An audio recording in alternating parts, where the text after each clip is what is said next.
اعوذ باللہ من الشیطان الرجیم بسم اللہ الرحمن الرحیم۔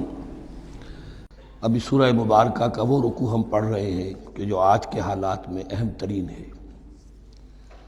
اس لیے کہ اس دور میں اللہ کے خلاف بغاوت کی سب سے بڑی شکل تو ہے غیر اللہ کی حاکمیت کا تصور۔ سب سے بڑا شرک یہ ہے،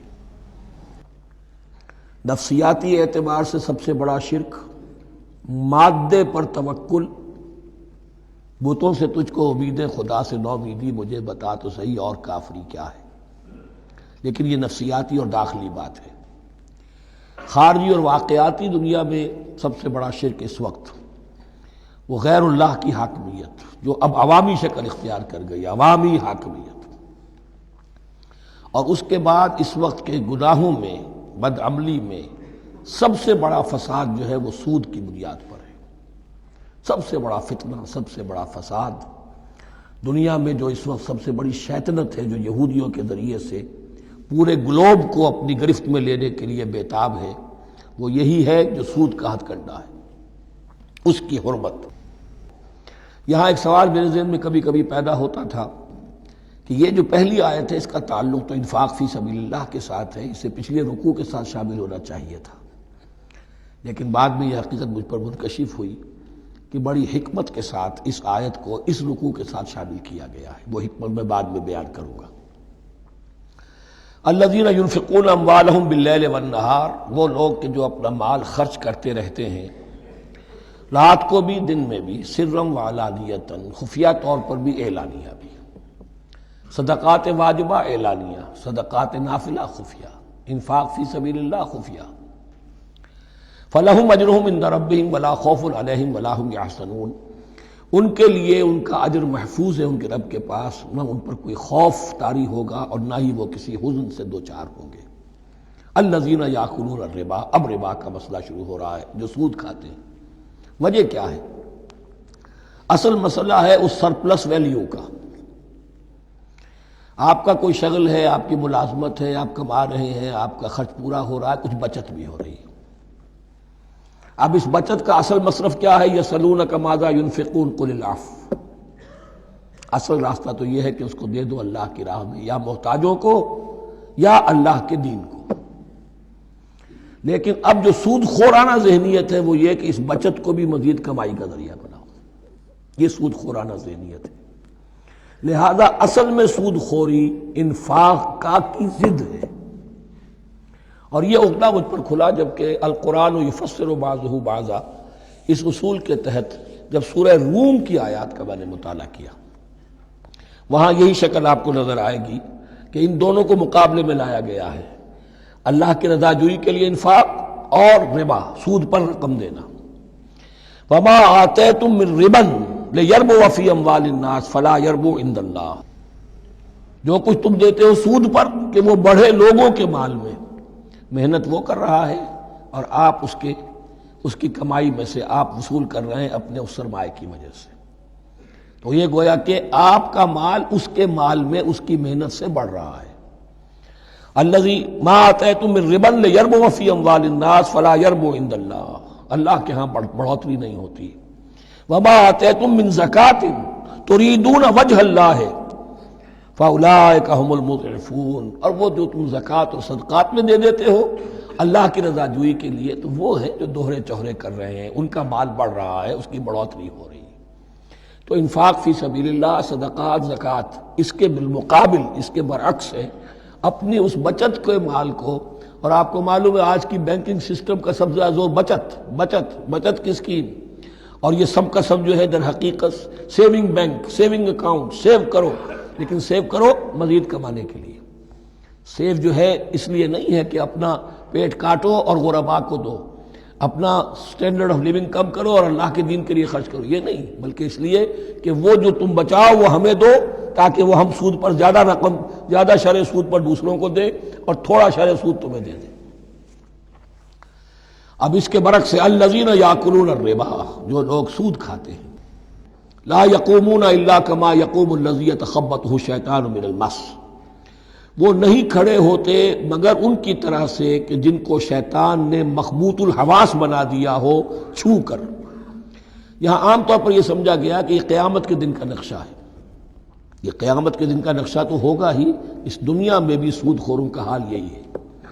اور اگر ان کا نقشہ دیکھنا ہو تو کسی سٹاک ایکسچینج کو جا کے دیکھ لیجئے، معلوم ہوگا دیوانے ہیں، پاگل ہیں، چیخ رہے ہیں، دوڑ رہے ہیں، بھاگ رہے ہیں، وہ انسان نہیں نظر آتے اس وقت جو بھی کچھ ہو رہا ہوتا سٹاک ایکسچینج کے اندر۔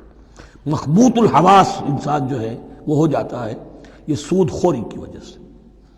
الذین یاکلون الربا لا یقومون الا کما یقوم الذی یتخبطہ الشیطان من المس ذلک بانہم قالوا انما البیع مثل الربا۔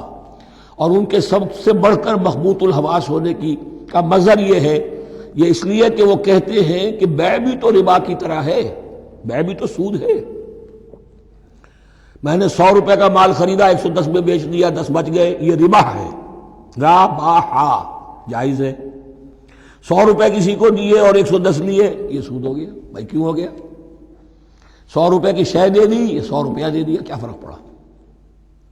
10 لاکھ کا مکان بنایا، 4000 کے قرضے کے ماہانہ کرائے پر دے دیا، جائز ہو گیا۔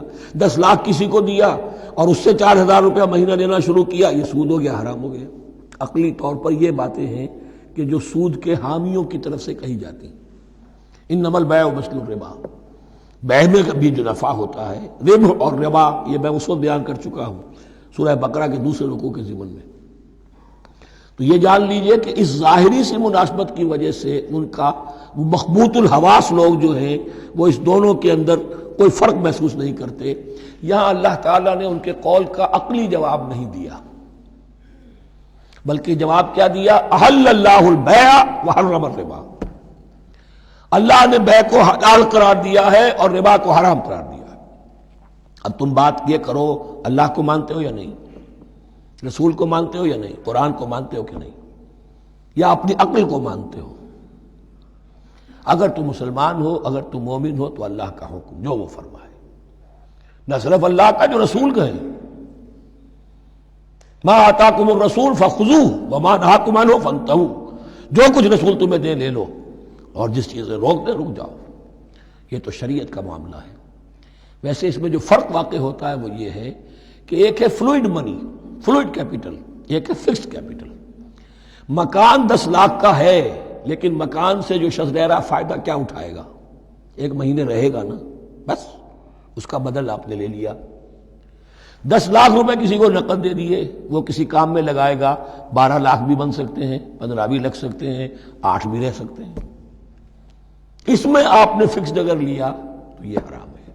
ان دونوں میں اگرچہ عام طور پہ کہا جائے گا یہ بھی کیپٹل ہے وہ بھی کیپٹل ہے، مکان بھی تو سرمایہ کی ایک شکل ہے، لیکن یہ فکسڈ کیپٹل ہے، اس کی شکل بدل نہیں رہی ہے۔ اس مکان میں تو ایک شخص رہ جائے گا، سکنا ہوگا، اس کی رہائش ہے، یا آپ کہیں گے اس کی ویئر اینڈ ٹیئر ہے تو اس کا آپ نے بدل لے لیا، بس ختم۔ لیکن وہ جائے گا، وہ مکان آپ کے لیے رہ جائے گا۔ لیکن یہ کہ 10 لاکھ جس کو دیا نقد، وہ کاروبار کرے گا، کچھ اور کہیں لگائے گا، اس کے اندر اضافہ بھی ہو سکتا ہے، کمی بھی ہو سکتی ہے، اس میں پھر فکسڈ پروفٹ لینا یہ ہے حرام، اور ان دونوں میں کوئی مناسبت نہیں۔ لیکن اللہ تعالیٰ نے یہ جواب نہیں دیا، جواب دیا احل اللہ البیع وحرم الربا فمن جاءہ موعظۃ من ربہ فانتہی فلہ ما سلف۔ تو جس شخص کے پاس اس کے رب کی طرف سے یہ نصیحت پہنچ گئی اور وہ باز آ گیا، رک گیا، فلہ ما سلف، تو جو کچھ پہلے وہ لے چکا ہے وہ اس کا ہے، وہ اس سے واپس نہیں لیا جائے گا، حساب کتاب نہیں کیا جائے گا کہ تم اتنا سود کھا چکے ہو واپس کرو۔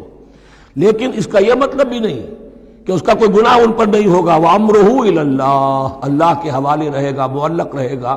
اللہ چاہے گا تو معاف بھی کر دے گا، اور اللہ چاہے گا تو پچھلے سود کے اوپر بھی اس کی سرزنش ہوگی۔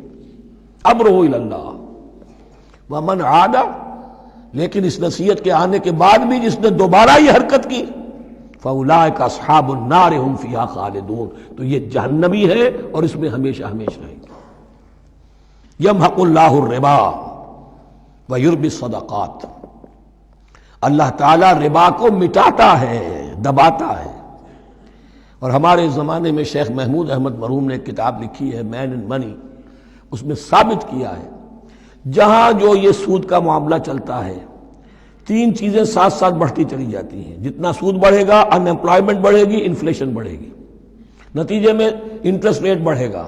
جیسے انٹرسٹ ریٹ بڑھے گا ان امپلائمنٹ مزید ہوگی، انفلیشن زیادہ ہوگی، اس سے وشس سرکل، اور اسی کے نتیجے میں تباہی ہو جاتی ہے، چھپی رہتی ہے وہ تباہی۔ وہ تو ایک ہی وقت میں بینک کرپٹ ہوگا، کوئی بینک، بڑے بڑے بینک جو ہیں دیوالے نکلیں گے، ابھی جو کوریا کا حشر ہو رہا ہے اور جو اس سے پہلے روس کا ہو چکا ہے، یہ سارا جو ہے یہ یوں سمجھیے شیش محل کی طرح ہے، اس میں تو ایک پتھر پڑے گا تو ٹکڑے ہو جائیں گے۔